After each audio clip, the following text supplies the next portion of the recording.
Dumelang Abusheni Molweni. Welcome to Drum Magazine's first entrepreneurship podcast, Behind the Brand. We bring you the stories behind your favorite brands by local, big, but young entrepreneurs. And today actually, we have Masonwabe Ntloko. I said it right. Yes. Yes, you did. Yes, Welcome to our chair, the Behind the Brand chair. Thank you. And how are you doing today? I'm good. How are you? I'm great. I think let's start by you taking us back to where Masonwabe Ntloko first started becoming a brand, because you were a person first, right? And now you're a brand. Let's get that. It's always tricky for me to differentiate between like me as a brand and me as a person, because I think throughout my life, to some degree, I've always carried myself like as a brand, because I always knew that I would be doing what I was doing, like what I'm doing now.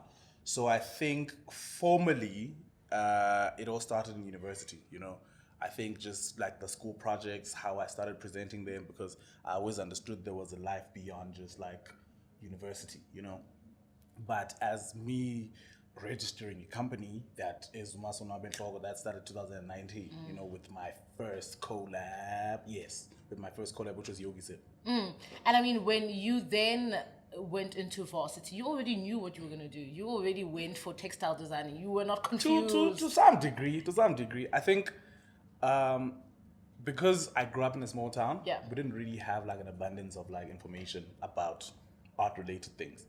So I knew I wanted to be an artist, but I didn't know what type of artists were there, Like obviously in an arts and culture book, when you start still like grade 8, grade 9, they'll tell you about graphic designing, they'll tell you about fine art, but they're not telling you about everything else, I think when I got into first year, luckily the school I went to gave us the opportunity of actually exploring everything. So in your first year, you did something called introductory studies.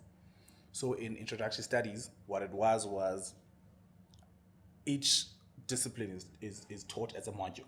So you have photography, you have graphic designing, you have fashion, you have 3D, which is sculpture, you have drawing and painting. So, and then obviously communications to learn how to write like artistically, right? So because of that, then I started just gravitating more towards the textile side of things, because of really the thought process and how everything, And before the introduction and the varsity and all of that, Masonwabe who grew up in Edujwa. Yeah. Exposure to art. Take us back there. I think my first, I'll say, introduction to art, although I wasn't mindful of the fact that it was introduction to art, is just drawing like Dragon Ball Z, I think like every other black child, especially like if you grew up like in a township, that's the thing that people like do, I started just seeing people do it, and then I started, also drawing, just from there. Eventually it got to a point where I started just like realizing that I was kind of better than everyone else, Obviously after that you move into houses, because, with the ruler and whatnot, and then drawing with a ruler is not decided. Back then it wasn't looked at as like drawing, it was like tracing basically. So from there, just started nurturing this thing, but obviously I wasn't aware of how far I could go, but I always just knew that this is what I wanted to do. But Masonwabe growing up at Dujwa had influence, had people, had support, as you were. 5 p.m. was 5 p.m. That was Dragon Ball Z time. We knew that, if you're playing at that time, you must just go back home, run back home. Do you understand? Exactly. But now, as you're being exposed to the arts like that, who is around you to witness it and fuel it and push you to actually see that potential? Let me see.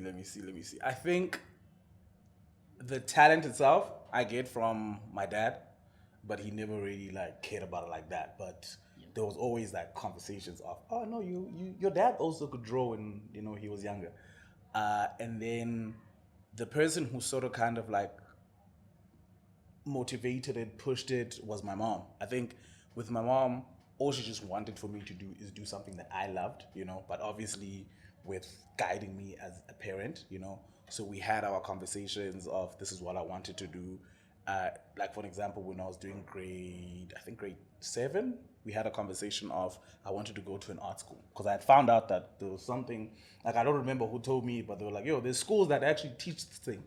So when we had the conversations, like, no, I get what you're trying to do, but remember, you might change your mind, you know? So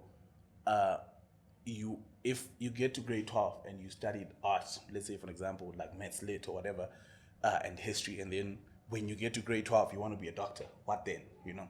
So they did like pure science, like normal kids, you know, and moved from there.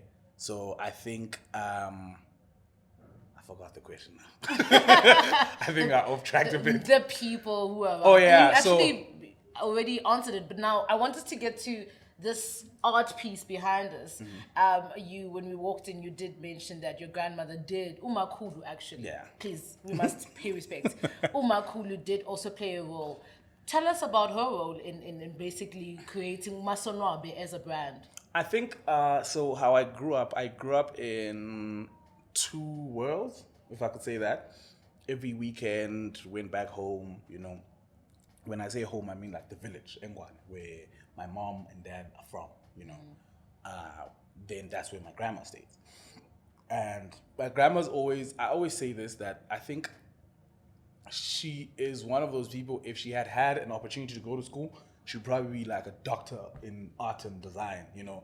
But obviously for her, all of these things come natural. It's like whenever there's something that breaks, whenever there's, you know, like she has a solution of, you know, she's always been resourceful and artistic.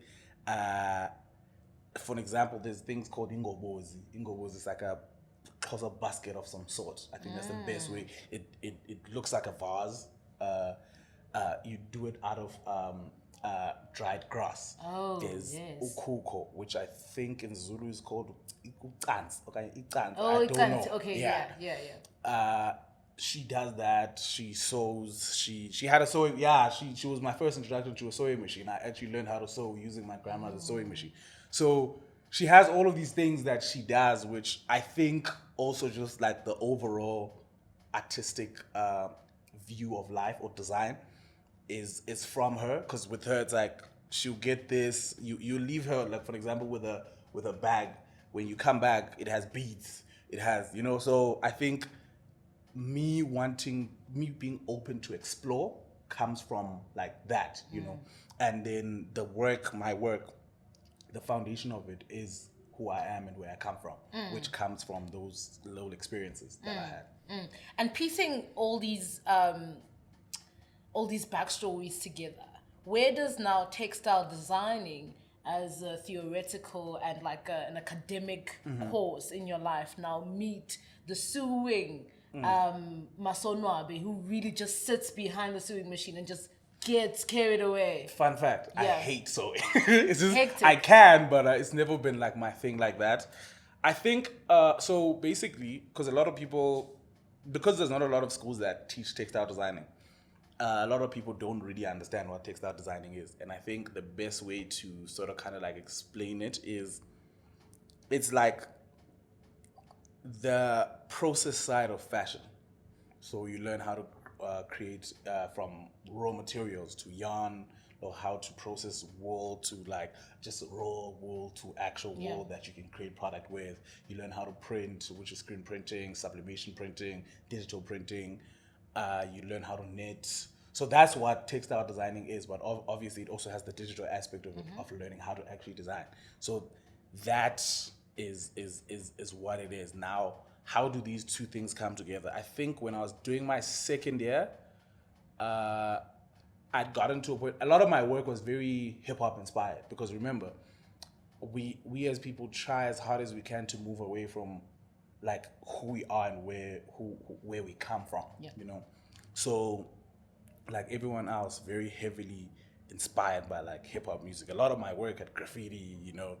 And then I think I just got into that point where it was like, okay, if I'm going to move, if the idea is to become a global brand, how do I become a global brand that best represents who I am and my people, you know? And then you start like just going home and realizing that you actually know way more than you think you do culturally, traditionally, like things that need to happen. And I think for me, I was like, okay, now let me actually sit down and look at what my skills are and then try put it together try find a way to package it, Even now, I still struggle to package it because it lives in so many different spaces. There's painting, there's knitwear, there's rugs, but it's like, the most important thing for me was finding a design language, Then with that, I can then explore within knowing that this is my design language. And you just mentioned now that like your work lives in many different spaces. But now in 2019, when you are now working with a brand as big as Yogi Sip, like what were you offering at the time and how did it then branch out into these other things? I think because I already had an idea, because remember, I think for me, especially, this is for the kids at home, don't worry about finding your style. The most important thing for you to do is finding your voice. Before anything, what do you want to stand for? What do you want to represent? Yeah. And then I had found my voice for a few years. I think from when I was doing my second year, like I said. So when I'm doing my second year, this is 2015, yeah. So because I had already known what I wanted to stand for, what I wanted to represent, over time, you just are open to the process of trying things out, and then you finally figure it out. So 2019, to some degree, I'd already figured it out, to some, like not fully, but I'd already figured out, okay, I'm going to take this print that I've always used when I was younger. I've always liked just playing around with a pen. How do I take these two things? But also because I have a design background, I can also take the style that I can do by hand like this and put it on create it digitally, with like a Wacom tablet and my laptop. So then because I already knew how to take this thing from just like from paper to an actual product, because I already had like a music industry background in terms of like, because I was working at some point, I ran a company at some point, create studios in the music industry. So I was very familiar with the digital space. So when you're creating product, most of the times, it's not easy to just take something like this and directly translate it, So it wasn't like a hard of a process, but obviously it was me now introducing this style to the world, So yeah. Yeah, but now you have like a whole company in the music space. How do you then decide? Okay, no, I'm putting all of this aside. I'm starting from scratch. I'm following my passion. I'm doing this. I think it's a tricky one, especially in the process of trying to let go. So I think the music industry thing, I always say that it found me. I didn't find it, when I was still focusing on everything else. I just there's a few people who just started asking me to design things for them, and then I just decided to formalize it, create studios, and then worked with various labels, artists, like some of South Africa's biggest artists. And I think what happened was I started realizing that to some degree I cared more about what the art was about. Like, so for an example, I cared more about the music than the people who were making the music. That was my problem, Now you start realizing that you're working in a space where this is your thing, this is their thing, and you're just contributing, and you always want more than what you are willing to give, in like the ideas of how this thing should be, how this thing should work. So I think from that, I started just realizing, well, you know what, I think I'm just gonna focus on my own thing. And that's how I slowly started moving away, because also remember, you come into a space, because you haven't learned creative restraint, which is a very important thing. You come into a space and you have these ideas of what you want to do, but firstly, South Africa is not ready for things like that. Now that I'm older, I now start understanding that, like, for example, I've had the knit idea for over 4 years now, but I knew that it wasn't the best idea, the best time for me to do it. But now, I now understand that, okay, now I can be able to do this at this time and this time and this time. But when you're younger, you don't have that. You just want this cool idea to live in the real world. And I like that you mentioned the fact that when you were in the music space, it was more about the arts than the actual people, because then I see how your pieces in your space have actual people. Tell us more about that. Was that your way of basically trying to disturb your narrative and standing for what you want to stand for and finding that voice that you spoke about? Was it part of that process? I think because they also happened more or less at the same time. Yeah. Like Create Studios happened at the same time when I was developing my style of doing things, right? But the conscious decision of deciding that I'm going to deal with like black portraiture is something that I started, because obviously when you start just doing your research in the industry that you want to go into, I started realizing that there is no black representation. There's not a lot of black representation in a lot of stuff that we consume. There's black content, but not. For example, if you go to the biggest retailer in South Africa, like whichever one it is in terms of clothing, are you going to find a t-shirt of a black person's face? You know, so I think for me, that's what drove me into going into, you know. So every product that I've made, the foundation of everything that I do is going to be the zigzag print and the faces, you know, but it's black faces.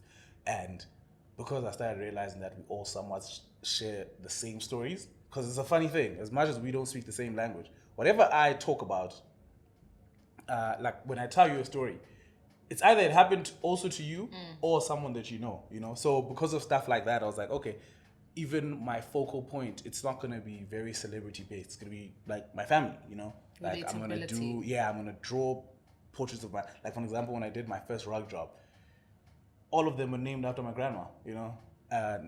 Grandma, granddad, and my late uncle. And then when I did the second job, it was named after my mom and aunt. So it's like you just get to that point where it's like, I'm just going to tell my story, and I know for a fact that the story that I will tell is literally very similar to yours, if it's not the same. And we're gonna get to the zigzag pattern, right? Because that also just intrigues me. It's almost like part of like your identity as a brand. Like I see it, and I mean that's how I spotted you in the streets. You get what I'm saying? But now with the black portraiture, is it basically you trying to make sure that not only representation not only goes out there to the world, but you also representing your own lineage and creating a legacy out of it? To some degree, yes. Because, you know, it's like right now I'm at a point in my life where I'm collecting, I'm basically buying back our history, you know, as black people. So I'm buying the books, I'm buying the photography that most of it was captured by white people, right? But a lot of that stuff is not stuff that you can just go to a bookshop. You can't just go to a bookshop and buy those books, you know. But I'm in Facebook groups. Facebook groups. I'm in like so many of these places where they sell these things, you know, because I want that history to be like something that people can access. And now, because I'm at that point in my life, it's like, what do I contribute? You know, like, how do I continue to tell our people's stories? Because if you think about it, it's like a lot of the stuff that not really only in South Africa, but like a lot of the stuff that we know about our culture is passed down from just conversations. But over time, things change, which might lose meaning, you know? So if you can find a way to write things and record things, this is, when I say write, I mean, I think drawing is writing to some degree, you know? As long as you can put a pen down or paintbrush down to tell a specific story about who we are and where we come from, that to some degree is writing, right? So I think for me, I am trying to preserve, you know, who we are and where we come from, especially because everything is happening and changing. And I always say this to people, just because I learn about the past, it doesn't mean I'm not going to be able to live in the moment. Like, I will have my iPhone. I will have, you know, like, let's not make that mistake of thinking these two things cannot coexist, you know? So, I don't know if I answered your question. But yeah, I think you did. And just the last one on your portraits, like, they have this similar feel to it where hands are sticking out of the body that you've painted. What is that about? I feel like it's powerful and we need the story. It started, so, like I said, find a voice. Yeah. Then you will find your style, right? So if you actually, like a lot of people who've been following my work, I used to do these self-portraits back like years ago, where like my Instagram account was basically like a long story, where if you scroll down, you start like, this is the part where you insert that part, Wait, but so basically what it was is I just started just being obsessed with like the human body. Like I have some of my work which has eyes, which has, but hands have always been like that thing for me. And for a very long time, when you create, most of the time, you don't create with the intent of knowing what this thing means. There's just something that says, yo, just do this. And then eventually other people start giving it meaning. You also start seeing the meaning behind it. I think it really just speaks to the power of community, because it's like, even as close as when you greet someone, you greet them like you're greeting a lot of people, Molweni, Ninjan, which I think, yes, which is, you are here today, but you're not here alone, But that's a deeper conversation that we don't have to get into. So that is the fact that I'm here today. It means I'm representing my parents, I'm representing my grandparents, my great-grandparents. Yeah, but it's like, even for an example, there's something in Xhosa, which I think in Zulu they call it Thakazel. In Xhosa it's called is Duku. Because it's basically you telling us who you are, where you come from. Who's behind you. And this is like a physical representation of that. You see? That is quite powerful. And now we're going to get into like the zigzag. Because for someone, it looks so basic and we're just like, no, we've seen this before. We can, but for you, like the fact that you keep on having it on your portrait, you have it now on your knitwear range, means there is more to it than what we think it is. So, when did it start actually? I'm trying to think. It's always been there. Like, it's weird to say that because it's always been there. Like, I grew up just doing it randomly on like books, and then I think even in varsity, because look, when you're doing textiles, they always push you towards making repeat patterns. Like, yo, do a repeat pattern. And for me, I was always like, I feel like I already have my repeat pattern that, but at the time, I always moved away from it because it was like I needed to learn everything else outside of just what I already know and understand. So just started doing it over time, and then it developed over time because at some point, it was the zigzag, but it wasn't circles on top and triangles at the bottom. It was circle, triangle, circle. Like it's evolved over time, And obviously, when you start like, because there's also a very important process in design, which is refinement. The more you refine something, the more you start now looking at it as individual elements, then bringing it together and seeing what you can take away. So from that, just like playing around with it, it then just started developing as something that I identified with. But funny enough, 2020? No, 2018, I gave this to a client. And this was before you even registered a company. Yeah, like this is because he had asked me to design a logo for him. I'm not gonna say who. They said I should design a logo for him, and he said, I don't know, man. Like I feel like you could do better, I was like, okay, cool. And then I was like, okay, I have this print that I keep doing, and this illustration, these like artworks that I keep doing. Let me actually see what happens when I put them together. And that's how the style was actually born. It wasn't, they developed separately, individually, and then it took someone saying, I don't think this is good enough for me to go, I'm gonna try it with my work. And, but basically I think the best way to really describe it is it really just represents, it's very heavily inspired by who I am and where I come from in terms of like, if you look at like some simple things as like, give me back, simple things as like beads, and so many other things, my way of, like an abstract representation of that would be the print. Yeah, and I think that also became a template of your knitwear range because that's where we see your portraits and the patterns coming together. But now, after you registered and now you're doing collaborations, you're working with these big brands, what happens in your life that says, now is the time to do that thing, go back behind the sewing machine? I think it's natural progression, really. You know, it's like you have these plans, but obviously, when it's time, how can I put this? I feel like when it's time to do something, you know, right? Like for example, I understood that if I'm going to go into this industry, like which is the art and design industry, I have to be mindful of a few things, right? There's people already doing this, you know, very well at a very high degree, right? So if I do decide to come in, how do I come in? That's the question, right? So for me, I was like, okay, I'm going to focus on like portraiture and whatnot. So I think when my brand started making sense, I was like, okay, let me let go of the music industry thing, you know. The first actual product that we did was I did sweaters, you know, just to teach people to buy my product, right? Did sweaters, we did a showroom. After that, we did a Markham collab. And then that went well. After the Markham collab, we did the rugs. Then the next stage, which was always something that I was going to do anyways, it's just that I was waiting for the right time to build up the right audience, to build, you know, was going to be the knit, you know. It took longer, you know. Started designing all of this last year. Yeah, I think, yeah.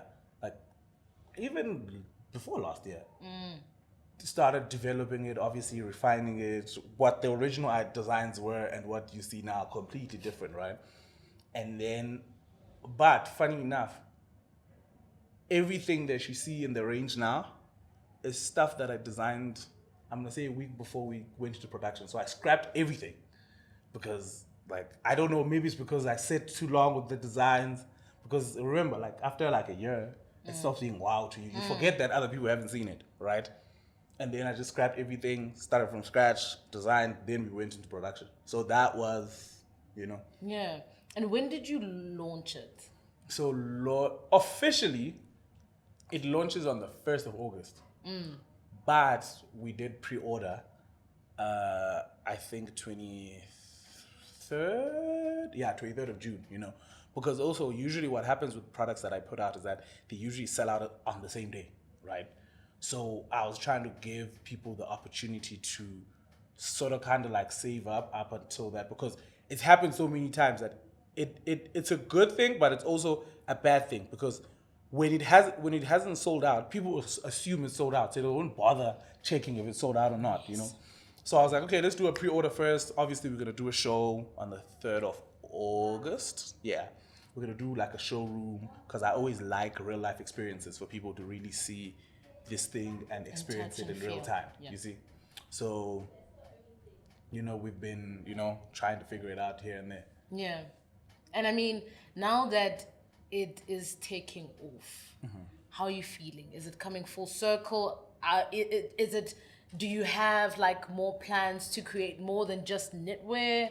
Like where are we standing? Where are we looking? Where's our head? So the idea of the brand is it's a 3-pillar brand. So when I say 3-pillar brand, I mean it's a brand that pillar 1 is art, which is painting. So this is something that I did by hand, right? Pillar 2 is the fashion side of things.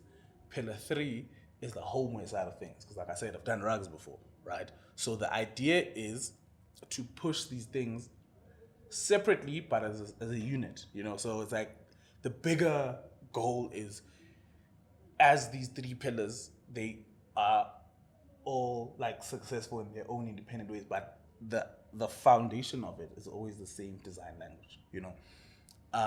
How do I feel about what's happening right now? Like, I don't know. I think for me, my biggest problem is I've always felt like this is what I was meant to do.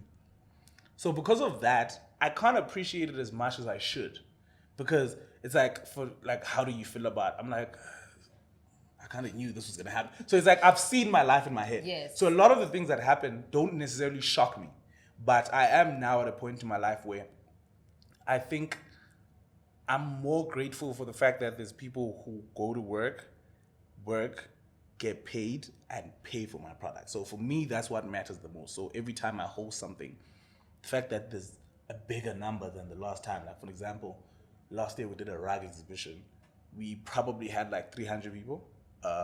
And then for my exhibition, which is this year, you know, I'm gonna say we probably had around 500-600 people, you know.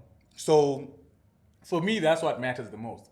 Like, the accomplishments are beautiful, but it's not really, it doesn't matter as much as people who say, we decide to choose you every day, regardless of how the actual industry feels about you. Because I don't think I've gotten the opportunities that at some younger me would have felt like I deserved. Like, now, obviously, I don't move from a point of feeling like I deserve things, you know. I'm not entitled to anything. Yeah. I'm not entitled. So now I'm okay with things like that. But at some point, I always felt like at this stage of my life, this institution is going to recognize what I do, you know. Like, everything I've done so far is independent. You know, there's no angel investor. There's no, you know, I figure this thing out as I go, you know. Yeah. Learn how to manage money, you know. Only now am I bringing in like a team, you know, the legal side of things, the business side of things, you know, like, but before I was just pushing this thing on my own, you know, which is a beautiful place to be in sometimes a terrible place, because the learning curves sometimes are really suck, because if you make a mistake, you're not making a mistake. Like, I always say this to people when I give them advice: use someone else's, go work for someone so that you can use their money to make mistakes. Because when you make mistakes with your money, there's a lot to pay for, you know. And I've experienced that a few times. Sometimes also you can't be mad at what the younger you considered as a good idea at the time. Of course. You know, like, of course. It was good for then, but now it's not. Figure a way to solve it. You know? So. And I like that we're getting into the investment side of things and the financial side of things, because, I mean, COVID hit a lot of businesses, big businesses, young businesses. You know, the smallest now are basically, you know, nowhere to be found, if anything. And they've had to like revamp, remodel, and rethink their business strategies and all of that. But with you, you had just registered as a company, and now there's this thing that comes out of nowhere, and then you have to close shop, you have to rethink. What take us through that process of rethinking your business model and refiguring out how you're going to go about it going forward. I think, funny enough, I'm not gonna lie, COVID was fine, man. Like, I was fine. Like, you were chilling. Oh, let me tell you why I say that. Remember, I grew up with the internet, right? So my understanding of the importance of the internet has always been there. Like, I've always known, but I do also understand that real life matters. But now, the advantage of COVID for me, where I'm sitting, because I feel like that's when my brand grew the most, was because you had cut down. Because remember, when you do, like, let's say marketing, right? You have to have two types of marketing. Yeah. The physical, because people need to see the billboard, the whatnot. Then you have the digital. But now you only have to focus on the digital, because everyone is on their phones, you know. So for me, because at the time Create Studios was still running also, but it was like towards the end, right? Everyone was starting to, I need to have digital presence. Sorry. So now that means recording labels, artists are splurging money on, like, which is why I feel like COVID helped South Africa progress so much digitally, because there were so many things that right before COVID I used to pitch at like labels, and you'd see that labels didn't see what I meant, you know. But as soon as COVID started happening, DSPs started pushing, hey, as an artist, when you would look at your album cover, it needs to move around, you know. We need to create this digital experience. We need to, you know, like, so much happened that gave people the opportunity to, like, it gave, to some degree, a level playing field where it didn't matter. It's like, for example, now with like Threads, right? With Threads, which is the new Twitter version of Instagram. Yeah. It's a playing field. There's no celebrity there. You know, like, we are all equal. And which is why it's always important, whenever there's a new social media platform, you jump into it, you know, because now you start like just growing and with the platform. Now you become the big deal of the platform, which on Twitter, no one knows who you are. On Instagram, no one knows. I mean, they so don't cave it. Exactly. Yeah. So I think that was the advantage that COVID had for my brand, because now I built my digital presence. to a point where it was like, okay, because I remember like level 3 COVID, I did a show. Everyone had masks on, very limited number of people. We pushed. But now, because it was like, okay, now, because now we're stepping into the real world. So it was like, I was starting to take this digital presence that I had and now trying it in the physical world. And that's literally how my audience grew. Yeah. And just to wrap it up, you have gone through so many hurdles, right? And it sounds like it was like a walk in the park for you, really, if anything, because it almost sounds like you were ahead of your time as well. So, like, how would you say, or what would you say keeps you going and you'd like to impart to everybody that's watching to actually have as a reference to keep them going as well? I think it sounds very cliche, man, but have a belief structure, man. God, Allah, Buddha, whatever. Anything. Ancestors, but also like there's a whole conversation of the fact that Black people don't praise ancestors. It's a but don't worry about it. Story for another day. Yeah. But find a belief structure. You know why I say that? Because an example of this is our parents. I feel like the reason why our parents never went into like deep depressions and all these things was simply because they had a belief structure. So for them, if something doesn't work out, this is how they process it in their head. It was by God's design that this thing did not work out because it was not meant for me. And then they keep it moving, For that low moment, they'll be hurt, but they keep it moving. But the problem is they never had those things. We don't have those things. This generation, we're always trying to push for, if something doesn't work out, it's your fault. It's, So I think that's the most important thing for me. Just have some level of, your foundation should always be some belief structure, It doesn't matter what it is. I think all of them can coexist. And hey, man, like no one is in your head, There's also that. Like I feel like no one can take away, unless you let them, what God has put for you. If this is your path that God has decided is your path, no one can take that away from you. If you just focus on that, hey man, you'll be fine. Like you'll be fine. Also, just focus on things you can change. There's also that. Like, don't focus on things you can't change. Like, if you look at a situation, can I change it? If the answer is no, then and yeah. Yeah. Well, there you have it. If you cannot change anything, or it is basically out of your control, please don't put yourself under pressure. Just believe in something. Make something make sense to you and only you. Nobody needs to understand why things are happening the way they are in your life. Believe that it's all for the best. And that's how we close off our conversation today with Masonwabe Ntloko. I said it right, and I will forever be proud. Thank you so much. We look forward to more great things from the brand himself. Till next time.